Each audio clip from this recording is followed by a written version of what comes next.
Welcome to another episode of On the Deck, and joining me today from the state of Michigan is maritime archaeologist Wayne Lusardi. Wayne, I want to talk a little bit about the shipwreck that is right below our feet, the WP Rend.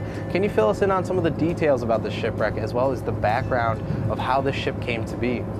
Sure. The WP Rend was originally named the George Hadley. It was built by James Davidson in West Bay City, Michigan in 1888. And it was a time when most of the ships being built were made out of iron or steel. And James Davidson really wanted to show the world that you can still build efficient wooden ships. And so they became bigger and bigger. And ultimately, by the early 20th century, it was no longer a viable option. And so most of the ships then after that became of steel.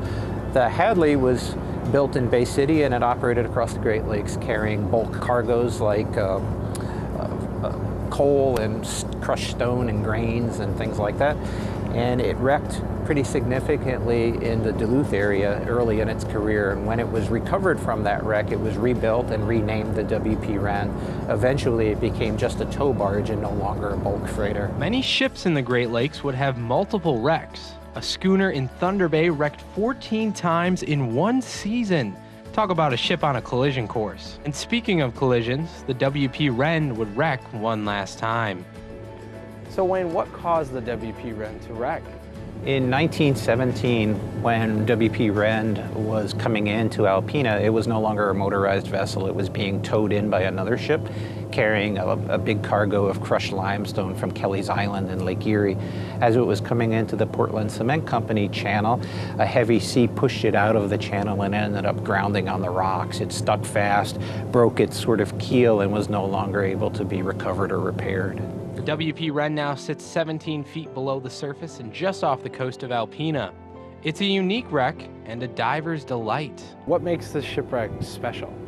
It's actually the longest shipwreck. It's the biggest shipwreck inside of Thunder Bay proper. It's almost 300 feet in length, and it is virtually intact from stem to stern. The bow is located where the white buoy is, and the stern is at the orange buoy there. Its sides come up to just a few feet below the water surface, and the cargo is still actually inside the cargo hold.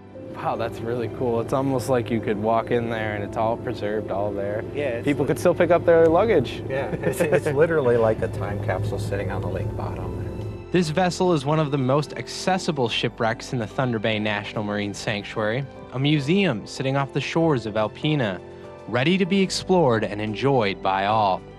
I hope you'll join us next week on the deck.